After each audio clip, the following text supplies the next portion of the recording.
Everybody ready? Starting my time in 3, 2. We affirm today's resolution. The United States federal government should reimpose sanctions on Myanmar in response to its treatment of the Rohingya minority. We believe, because of the word should in the resolution, this is a policy round and should be weighed upon net benefits evaluated through the lens of a policymaker. Now let's go to the inherency or the background of this debate. First of all, we see that Myanmar as a country was under military rule from 1962 to 2011. And that the reason why, and so basically, there were major sanctions during this period of time that included targeted sanctions against top military officials in Myanmar that slowly decreased military rule and shifted it towards a democracy. And then third of all, we see that in 2016, the sanctions were removed in a surprise move by the Obama administration, actually, because he believed that Myanmar had become enough of a democracy. And sanctions basically no longer exist in the status quo. But fourth of all is that immediately after the sanctions were lifted, there was an uptick of 100,000 forced displacements. This was literally 2 days after sanctions were lifted, indicating that Myanmar is still not yet a full democracy, and that military rule came right back in after sanctions were lifted by the Obama administration. Thus, our plan, or what we will be advocating for as the affirmative, is for the United States federal government to reimpose sanctions against top military officials in Myanmar, basically the resolution. Do you have any questions on that? Repeat it. United States federal government will reimpose sanctions against top military officials in Myanmar. So some solvency as to how our plan works. First is that this plan empirically has worked in the past. Look to the inherency arguments about Myanmar was slowly transitioning towards a democracy, but that all backslid. Now, secondly is that this also essentially freezes a lot of the assets of these top military officials and makes it harder for them to do corrupt practices and to undermine democracy and to purchase arms and stuff, because most of their assets are currently located within the United States, which is why these sanctions are in particular really effective. Yeah? What's the time? Immediate. Now, the first advantage is going to be that of democracy. The uniqueness, or what's happening in the status quo, is that Myanmar's democracy is being eroded right now. We have 3 reasons to believe that this is true. The first is backsliding, that according to New York Times, Myanmar was once a hope for democracy, but now they're only a hollow democracy.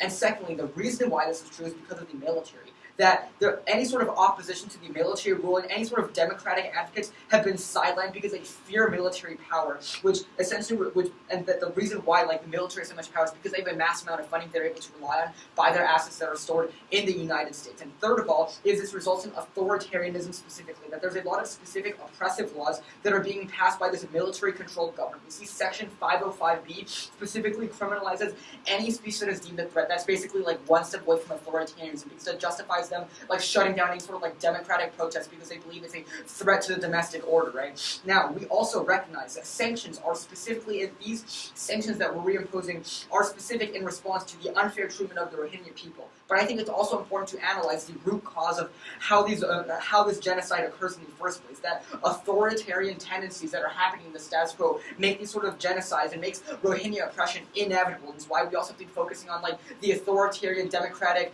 issue in the Myanmar government right now, because through an authoritarian government, they're able to suppress information to the public, squash any protests, and also disregard any sort of minority rights, which basically is what's causing the Rohingya genocide. There's also two warnings under here. The first is that the military-controlled government is obviously currently committing a lot of human rights abuses against the Rohingya people. The military specifically has cut swaths of land, and they're doing these clearance operations against Rohingya people specifically. And secondly, is that they're also suppressing any sort of dissent against people calling them out for genociding Rohingya people, because the government is arresting any sort of democracy advocates. They're implementing martial law, and they're killing protesters, according to CNN, indicating why democracy is being eroded. People can't effectively resist Rohingya genocide in the status quo.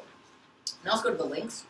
We believe that sanctions effectively target military officials and are able to bring back democracy in the Myanmar government. First, we see corruption. That access to funds are what allow military officials to essentially bypass the norms of democracy. They're able to pay lots of money, cause corruption. That's what allows them to pass these very undemocratic laws. They're basically able to bypass those norms. But secondly is force. That access to unparalleled force is what justifies military rule. There's always this fear of a military coup, or a fear that anyone that opposes this military rule will just get assassinated or killed in public when that's built upon their access to like U.S. assets and that built upon like their access to money, basically. Third of all is politics. We see that our plan signals that the United States is not on board with how Myanmar is currently turning out right now, which intensifies public opposition and it restores confidence in any sort of protest movements, but it also denies the legitimacy of the Myanmar government. It basically says, hey, this government is not legitimate, the United States does not support it, does not support its anti-democratic tendencies. And fourth link is that of international spotlight, that the United Nations Secretary General Kofi Annan even stressed the importance of targeted sanctions specifically against Myanmar. They call on the United States specifically to do this. It indicates that the other international countries are also looking to be on board with the United States doing this. Now, the impacts. The first impact we're going to be reading here is that of Rohingya genocide. The death toll for the Rohingya people is as high as 13,000 this year, and over 700,000 of them have been displaced as refugees going to other countries, causing instability and also replacing those people in very dehumanizing conditions. And according to the United Nations Human Rights Chief, they found this as a textbook example of ethnic cleansing. This is not something that we want to stand idly by and let it just happen. We say that we as the affirmative want to challenge that notion and say that we should be opposing the anti-democratic government that is currently committing these genocides. But the second impact is slightly larger scale. It's going to be that of overall democracy, because when a country is not democratic, that is what makes human rights violations inevitable in the future, because there's never any public accountability, there's never any respect for minority rights, and there's no way people can actually be like, hey, the government is doing some pretty horrible things, we're not going to vote for them. The military officials in the nation right now have so much money from the United States that they're basically able to bypass any of these democratic norms. They're basically able to say we don't care about what the people want, we can just suppress them because we have all these weapons and all this money right now.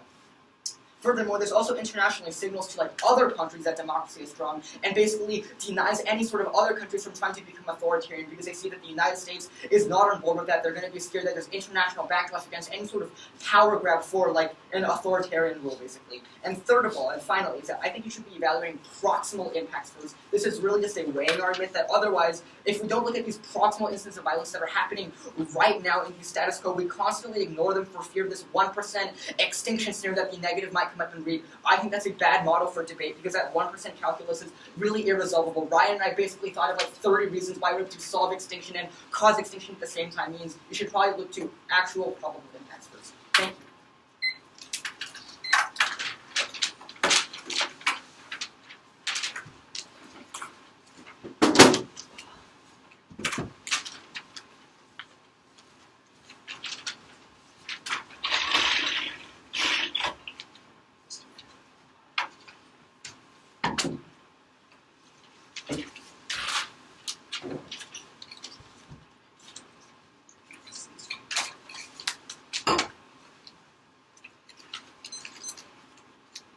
Order's going to be one off and then on.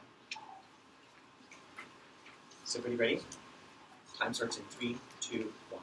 My partner and I strongly negate the resolution, as already stated. Let's go on to the first argument that of the disadvantage. This is politics. Uniqueness. First, Myanmar is gradually becoming more internationally inclined and democratic in the status quo. Little A here is going to be that the recent election showed the first democratic power transfer without public protest to new leadership, which shows that there's actual democratic process going on in Myanmar right now. The little B here is going to be the trade with other countries has increased on average of $90 million per year since the last 3 years, which means that international cooperation is key to checking back for this, because authoritarian regimes don't really like to engage with other countries who can have economic influence over them. So this is able to check back for the authoritarian process that the affirmation talks about. Third, India, China, and Myanmar are expected to hold a meeting over the next 2 weeks to discuss international agreements in response to recent terrorism increases, which means that Myanmar is currently using in diplomatic talks to work with other countries, and the current leadership who's in right now is going to be able to check back for all the affirmations. Second, the situation is fragile though. The problem is that the next election, the little A here is that the next election is in the beginning of 2020 and has the public focusing on the Treasury manager who wants to expand human rights bills. And his name is hands-off. Basically, he's going to be elected right now because of this push towards democratic policy that's happening in the status quo. The little B here is going to be that military control is specifically on the brink of increasing right now. It's on the brink. They have been working to increase public propaganda against civilian governments, but the public has been stronger right now, but just barely. Basically, the government has been increasing propaganda because it hasn't been able to get as much ability to recruit people in the status quo, which means that they are on a brink of being on collapse right now. Don't buy the affirmations arguments that the military is strong. They just give you this blanket statement, but according to the Cato Institute, people are pushing back against them in the status quo. First, the links. First is the plan passes, which means that we're going to get access to our second link. Second link. Sanctions allow the military to paint democratic movements as bad because they use this for propaganda for anti-government sentiment. The little A here is going to be that in 2011, sanctions from the United States caused an increase in government corruption as politicians started to accept military bribes and increase violence against the Rohingya. Basically, when the United States does this, it causes all of these different people to push back against it. Little B here is going to be this also happened in 2016 with EU sanctions, which caused anti-Western sentiment and propaganda to increase, which increased military ability to recruit individuals and increases the power of the military. So the affirmation is this turns the affirmation's case. If the military becomes more prominent and more able to recruit people in the world of the affirmation, it straight turns their case since it's so linear. Third, the public is on the brink of being unstable in the area and tensions with Pakistan because of the energy deal gone wrong. Because of an energy deal gone wrong with what? Russia? Oh, no. With Pakistan. Yeah, it's an energy deal gone wrong with Pakistan and Myanmar right now, which means that the shift. Yeah, public perception right now is on a brink of international cooperation, which means that a shift away from Zha to the Deputy Minister Min Zhu, who is the other person who's running for this 2020 election, is going to cause people to shift over to him because of these new isolationist policies. The little A here is going to be that he's super isolationist, which means there's not going to be any of this international cooperation, which is able to check back for the affirmations arguments. But the second is that he's anti-Rohingya, which means it's not able to solve for any of these these human rights abuses that are going on, which you can see at the bottom of the Advantage 1. Third, he also wants to ally with Russia to build nuclear energy, which means that Russian hegemony in the area goes up and causes things like Russia and China to butt heads because they both want to be regional hegemons and causes things like a proxy war on the border. The impact. First, it causes a decrease in human rights in the long term. Look, you can look towards long-term impacts. If we're not able to have this democratic process beginning right now and have incremental steps towards creating democracy in Myanmar, it is probably going to cause a decrease in human rights as the military becomes more expansive and more powerful and more able to control politics in the area. Second, or little b here is going to be that if the military is able to control elections and things like this through propaganda in the increased world of the affirmation, it means that democratic process can never happen, which means that we're the internal link to being able to create democracy in the future. The second impact is that of a decreased economy because of the decreased economy because of the lack of international cooperation, which causes a decrease in quality of life for the individuals in Myanmar. And this is specifically at the end of this. The little A here is going to be this specifically hurts the Rohingya the most because they rely on this minimal amount of money they're able to get. But at the point where the economy is going to be decreasing, the first people who are hurt by this economic decrease is the minorities and people of color who are being pushed to the side in the status quo. Lastly, this kills any chance of democracy with this anti-Western propaganda, which causes a decrease in international cooperation. I'll take your one question. I don't know. Okay. Moving on to the inherency. First, they say the Myanmar's military has been increasing since 2011, and there's been major sanctions and it caused a shift towards democracy. This is empirically false. Look towards what's happening right now. Is there democracy? They say themselves that it is a hollow democracy right now, which means that even if they're creating this false, even if they say that it's moving towards democracy, this democracy they claim is happening is absolutely hollow. Not right now. What? No, there's no democracy. Oh, yeah, there's also no democracy with the sanctions that were happening, which means it's probably not going to be able to solve at the point where it didn't work in the past. They say, they want you to believe that just like sanctioning this the same way that we did in the past is able to solve. But the problem is that it wasn't solved in the past with 30 years of sanctions, so it's probably a thumper for the affirmation solvency if it didn't work in the past, and there is no democratic regime after all of these sanctions that happened from 2003, or 2003 to 2011 or whatever. Second, they say that Obama lifted these sanctions and it was enough to get a democratic roll-on, but the problem is this democratic roll-on didn't cause any actual change because there was this backlash from the increase in propaganda because of the anti-United States, no, scratch that. There wasn't actually any democracy that was created because there is no democracy in Myanmar right now, which means it probably is empirically denied. Third, they say that sanction lift forced a lot of displacements. The problem is that the displacement happened because the government, the military was still in power even after these sanctions were in there for so long, so it's a thumper for their solvency. And lastly, they say it's, okay, on their solvency, they say it's empirically proven, but it's probably not. And second, they say they're going to be freezing assets, but only less than 5% of the money that goes to these generals comes from the United States, so it probably means that you're not able to solve any of these impacts. And if you are, it's so minimal that we're probably going to outweigh with the sure.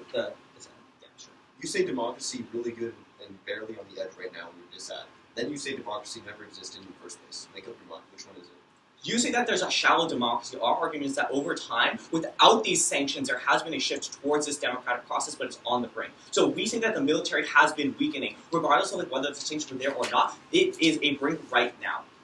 On to your democracy argument. First, you say that democracy is eroded in the status quo. No, turn this argument. Democracy is on the rise in the status quo. You can cross-apply our warrants. Second, they say that the New York Times says that it was once a hope of democracy, but this framing means that there's no push to democracy in the world because people just think that it's a failed state, which means that we have to believe that there's a chance of democracy in the status quo. Second, they say that there's this root cause argument that we need to solve authoritarian tendencies, which means The problem is that this is being solved in the status quo with the military being decreased. And second of all, you can cross-apply my analysis that specifically talks about why democratic process is increasing. And if we do this, if there's a chance that this politics disadvantage goes away, this means that the authoritarian leader will come into power. Second response here is going to be that international connections with the economy is able to check back for authoritarianism because in the status quo, the president is looking towards, or the person who's going into the presidency is looking towards international cooperation, which checks back.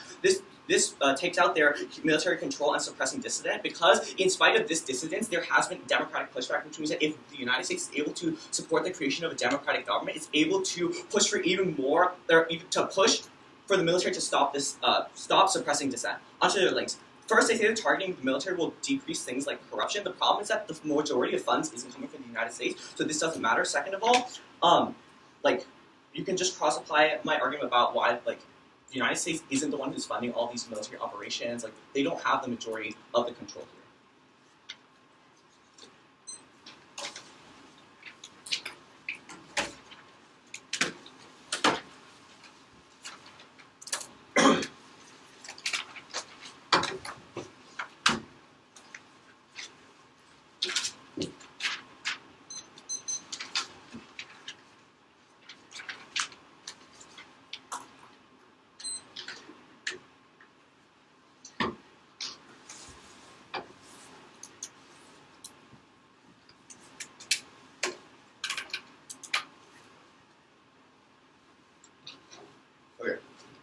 So the order is going to be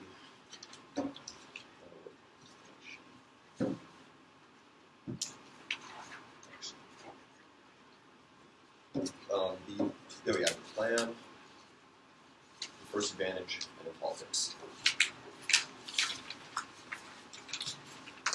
There's an overview float on the inherency. Okay, very good.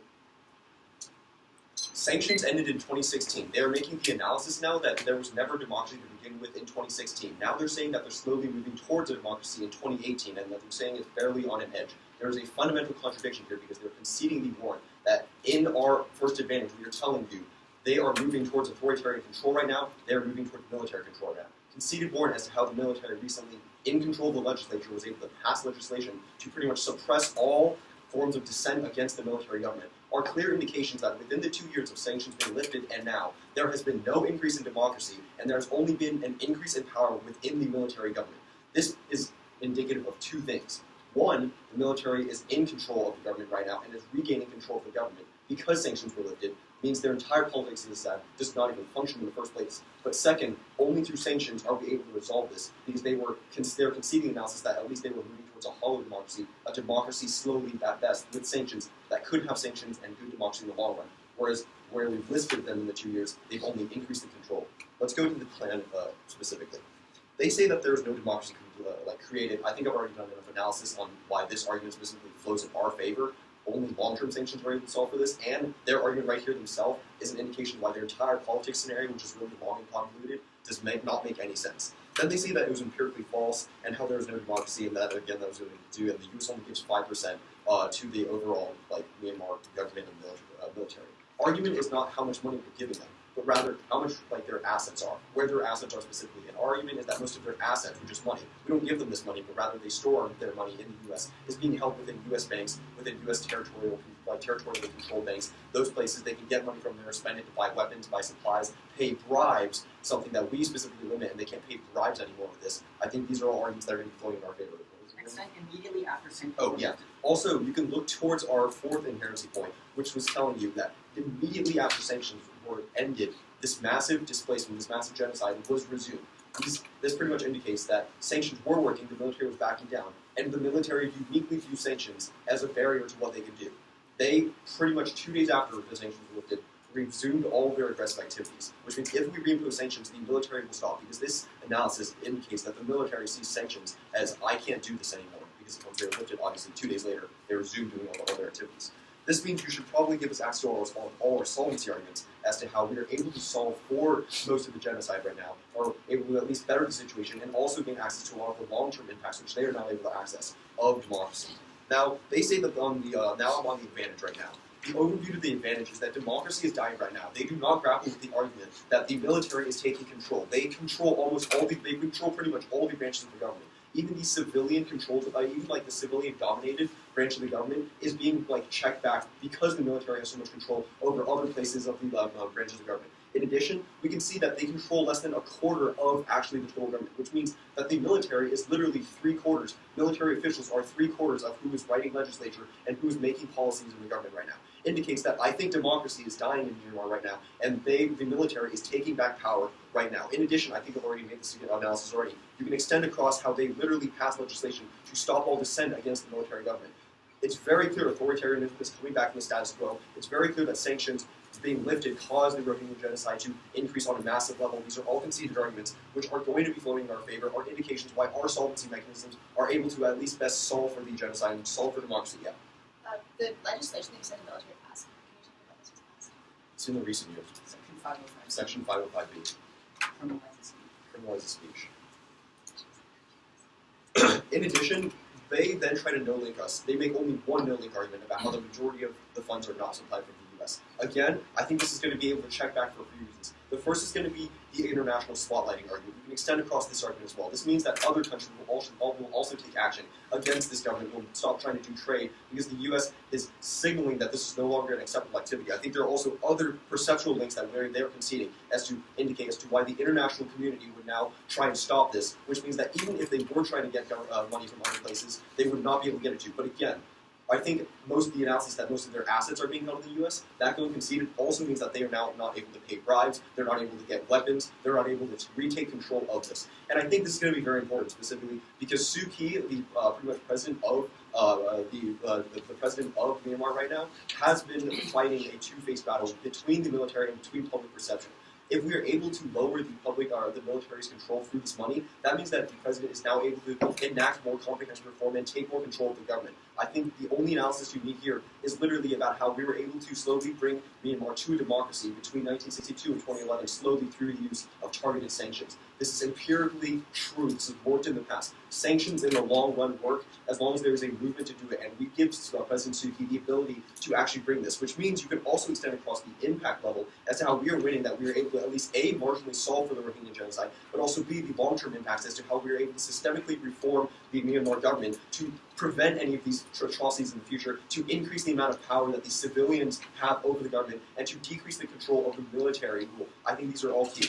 Next on to the politics to that. I think a lot of the framing argument as to why this politics scenario is a fundamental contradiction and mistake on the negative has already been done. They say 2016, no democracy. They say 2018, oh, it's very barely democracy. But they're conceding again that the military, within that amount of time, has already passed legislation to stop all dissent. This indicates that democracy right now is dying, and there's no chance of democracy right now in a push toward, or any sort of push towards democracy. I think they're in addition. So let's look at the let's look at their uniqueness specifically. They say the recent election, which was in 2010, was an indication of the increased democratic process. Again, a contradiction on their part, because they say this indicates a democratic process increasing, and then they tell us in 2016 there was no democracy in the first place. Then they say that increased trade is an indication of increased international cooperation. I don't think this scenario is going to be really interactive with the argument that if there's a decrease in democracy, there's always going to be a decrease in trade anyways. The trade argument is not able to outweigh our military passing legislation to stop dissent argument, because the legislation of dissent is always able to be a more direct indication that the military has control than somehow Myanmar is increasing trade with other people. But finally, they say that India, China, and Myanmar are going to have talks to resolve this crisis. First of all, Myanmar has literally labeled the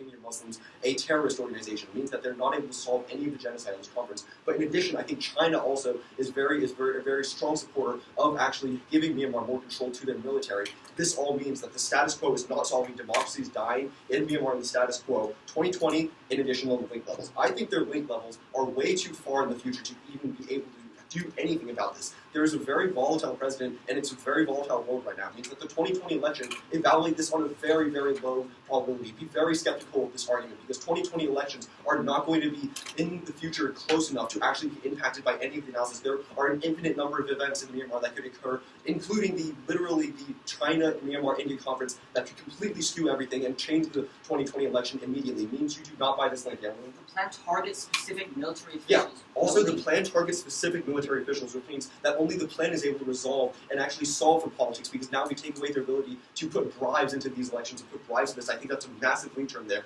But then they also say that there's going to be increased anti-Western sentiment. They want to be more isolationist, and how Russia's going to come in. First, Russia would never come in because we conceded signaling argument that the U.S. is putting out there. But in addition, the entire government of Myanmar is a rational actor. If they were seeing other countries about to impose sanctions on them on a massive level, I very highly doubt that this one person would go rogue and do everything on his own without any check back. I'm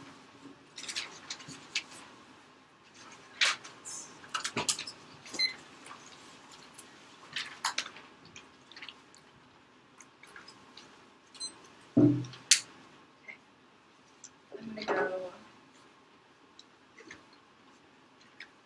inherency, disadvantage. It's like top case, negative. Is everyone ready? Okay. Starting time now. First of all, there seems to be a fundamental misunderstanding on the affirmation side of today's debate.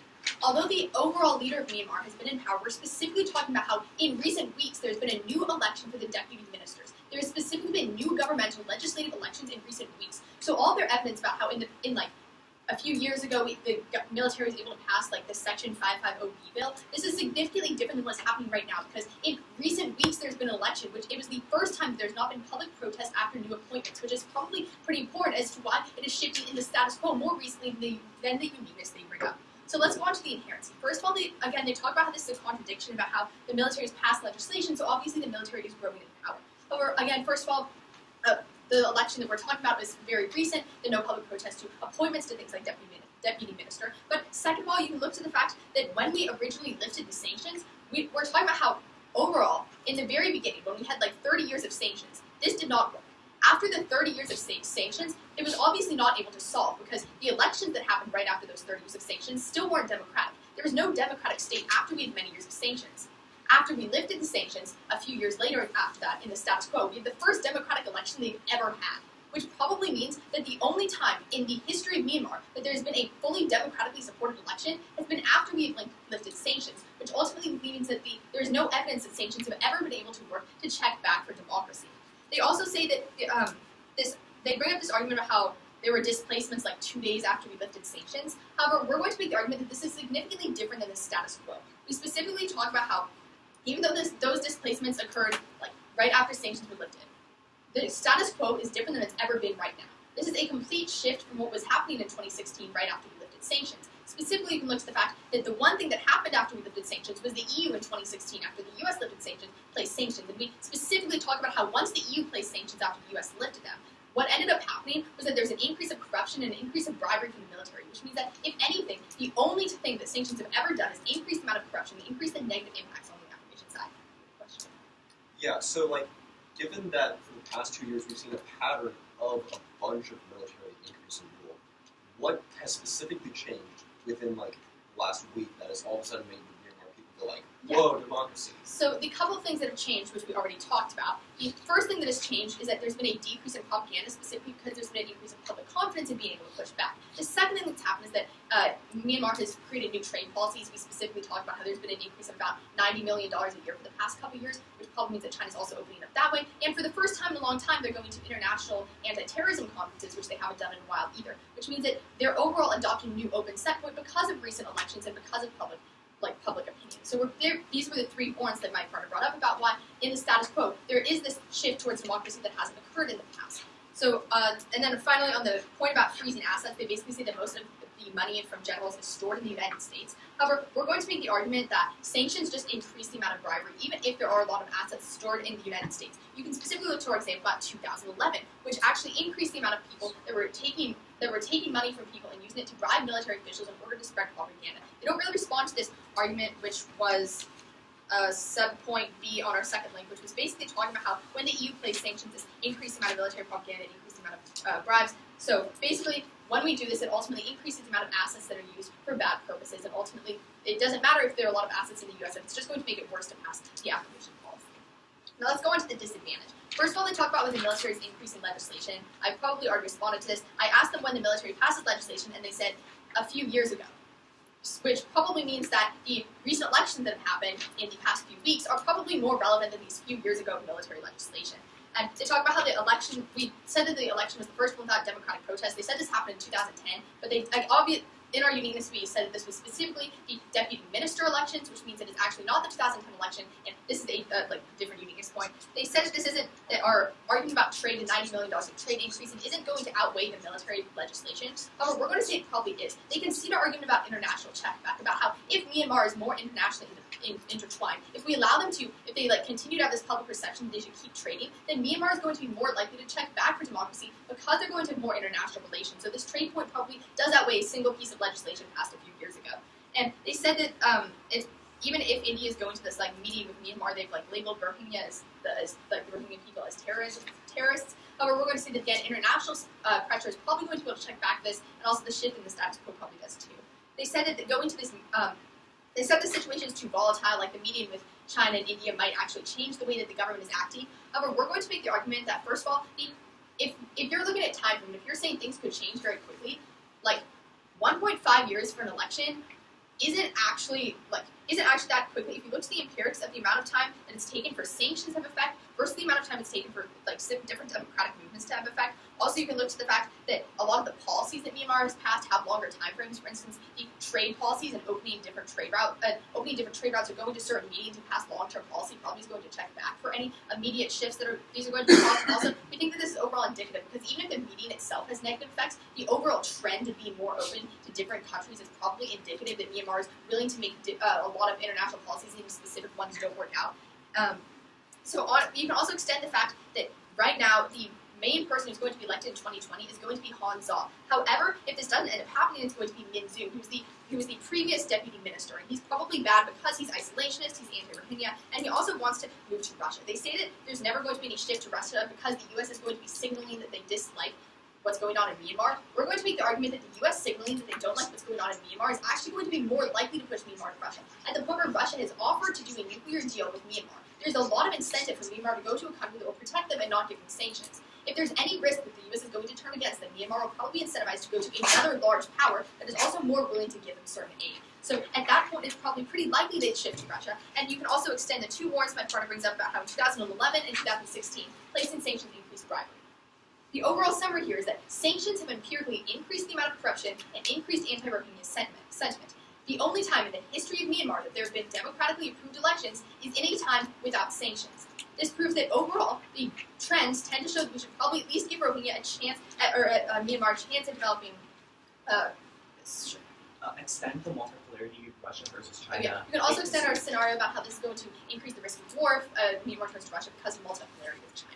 Now let's go on to the advantage. The advantage was about democracy. So first of all, you can extend the fact that saying that there's no hope for Myanmar, specifically saying that the only hope is with sanctions after we already had 30 years of sanctions, is going to decrease any democratic push movements because it's going to make it seem like Myanmar's hopeless and everybody's going to turn against any sort of democratic push at the point where they think sanctions are the only thing that will ever work and everybody feels there's no hope for democracy in Myanmar. That's probably going to decrease any activism, which is probably bad. They say, again, they basically extend the fact that the military is expanding, cross-apply all of the responses that are already made to this, and you can also cross-apply the fact that Han Zha is expected to be elected in 2020, who will be the first person to ever pass human rights legislation in Myanmar. That's probably pretty important. They say that this is the root cause of authoritarianism. You can extend, first of all, international cooperation is going to check back for authoritarianism because there'll be pushes from other countries. You can extend the fact that Min Zhu is key to decreasing authoritarianism, or is going to increase authoritarianism if he is elected, if there's any public perception that international relations isn't working. On the link level, you can extend that a lot of the corruption is increased in times like 2011, which means that ultimately this is not going to help decrease the military, but it's going to increase the amount of corruption based on empirically sanctions that have been passed in the foreign. It's going to cause a shift to Russia. For these reasons, there is mitigation valid.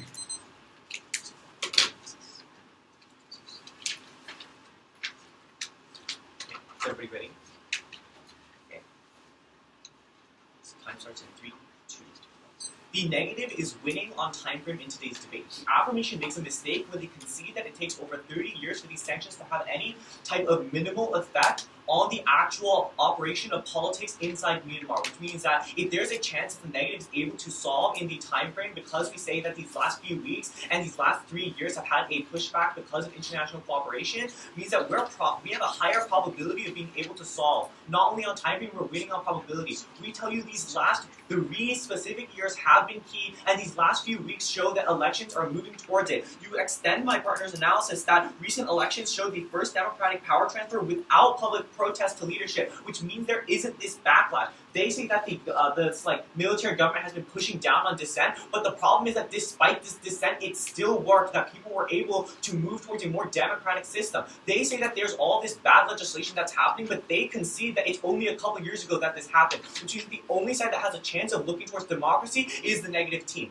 We win that the status quo is moving towards democracy. They don't interact with the argument that trade with other countries is able to check back for authoritarianism. They say that authoritarianism is the root cause of the Rohingya crisis. But the fact is that the negative controls the internal link to authoritarianism, saying that international cooperation is able to check back for this. They want sanctions. We say sanctions means no international cooperation. We say international cooperation is the internal link. We control this internal link to authoritarianism, which means that we straight turn their advantage.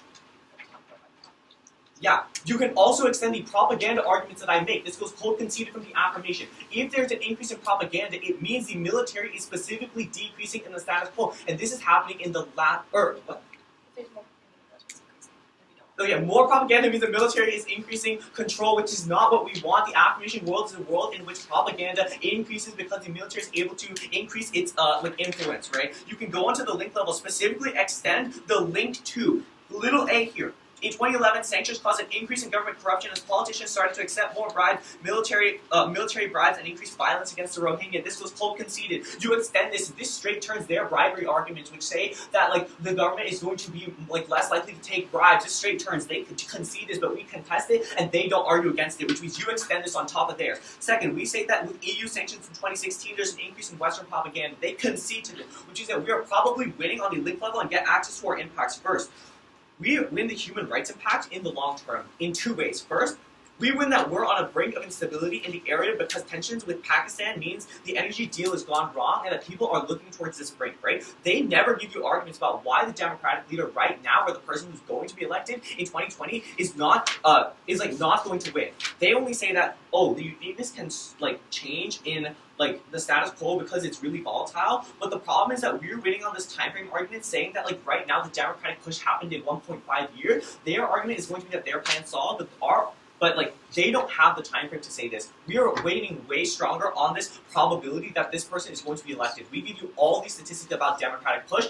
Our probability that this person is going to be passed is much, much higher. You should be weighing this probability about you should weigh this probability and time frame against the magnitude of the affirmation, because the probability of this happening changes the uniqueness, right? If this person is elected, we change the world of the affirmation. There is no more Rohingya crisis because we're able to check back with democratic process.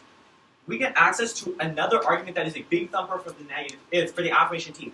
We say that if Myanmar is willing to turn to Russia because Russia is the only one who's wants to work with them. If they turn away from the United States, it causes a multipolar area where China and Russia are competing for things like border crises, which cause things like proxy wars from happening. They cold concede this argument. Our argument is going to be that this is going to be the worst human rights situation if China and Russia butt heads on the border, because it causes this conflict, which displaces not only the minority, but everybody else. And they concede my analysis that says that any economic detriment is going to cause hurts to the people of color and the minorities first.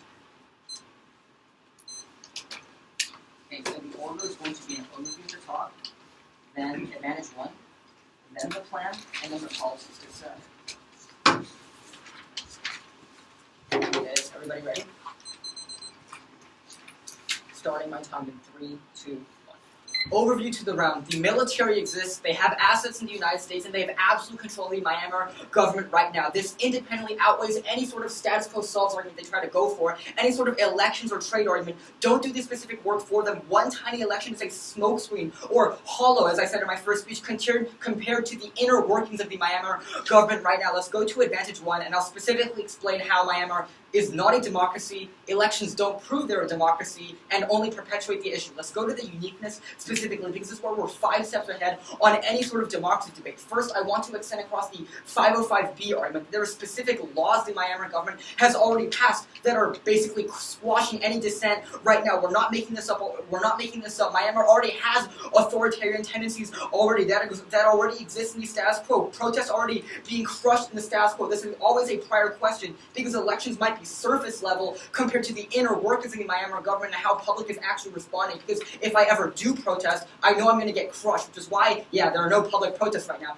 I wonder why. But secondly, you can also extend the military power argument. Corruption, bribery, and the threat of force exist now, which basically like non-uniques any of their arguments about how, oh, the military will use propaganda or will bribe people right now, because it's already happening, because the military has so many assets in the United States that they can just basically do whatever they want and bypass democratic norms, and also they control like all the legislative branches. Another reason why we independently outweigh one tiny election, because the military has won 3/4 of all the other elections. Which basically means the military is still in control. Myanmar is not a democracy. This non-uniques any sort of offense they go for as well. They're just too little, too late on this question. Their only squo solves argument is trade, which doesn't even affect democracy, and a tiny empty election that happened this week and basically pales in comparison to all the authoritarian laws, all the shows of force the military can do, and all of that. Now, they say that are on our backside, and they say there's no hope. Just to really quickly clarify, that's not our advocacy. We're not saying there's no hope for Myanmar. I think it's pretty clear. We're saying that we pass sanctions. Sanctions are the hope for Myanmar. We specifically target the military, and that's what stops them from being anti-democratic. That's what stops them from committing genocide against the Rohingya people. It might be long on time frame, but you should embrace the gradual work of reform in Myanmar over some sort of like blippy politics scenario that's like one tiny election, right? Now let's go to the plan text. You should ask yourself, why does the military have so much power right now? We have answered this question. They have not answered it. They have actually refused to recognize the military having any power in Myanmar right now. But we are telling you, they have assets in the United States. That's what supports them. All that funding is what allows them to get weapons, to bribe people, and to commit corruption. It's not Russia. Their assets aren't in Russia or China, which frames out any sort of switch to Russia or China, because we independently are saying the United States needs to do this because all their assets are in the United States. That is conceded by them, and it also supercharges our solvency, and it directly proves how we target the military with targeted sanctions and tell you that that gets rid of the military being anti-democratic. That's what allows democracy in the region. They say that sanctions increase bribery. I think it's a sequencing question here where we are always ahead here. Remember, look.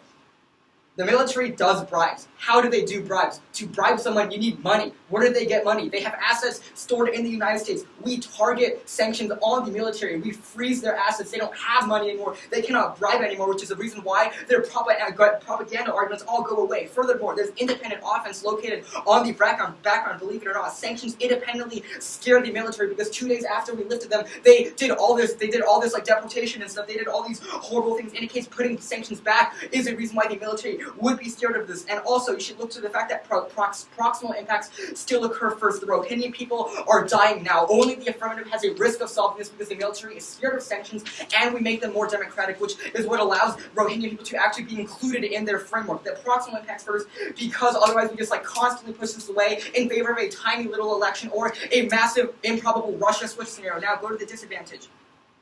I think there's two pretty important things to highlight. Having said everything on the affirmative case, there is no uniqueness for your dissent. Democracy does not exist in Myanmar, does not solve the root cause of the issue, which is military control. It means even if they win this one tiny election, it doesn't do anything because the military still has all the control over laws, are still able to suppress dissent, and are still able to oppress the Rohingya people. It means there's no solvency for the dissent. Furthermore, there's also no link. Read our plan text. We are targeted sanctions against the military. We're not targeting democratic movements. We're not pissing off the public. We're not harming Myanmar's economy because we're saying that the military officials currently have a lot of money stored in the United States. They need to be targeted. No possible link to the politics. That means you should probably vote affirmative because of the most probable scenario of solving the Rohingya people. Because 2 days after we lifted sanctions, that's when genocides started happening. You should place your bet on sanctions because they work for that.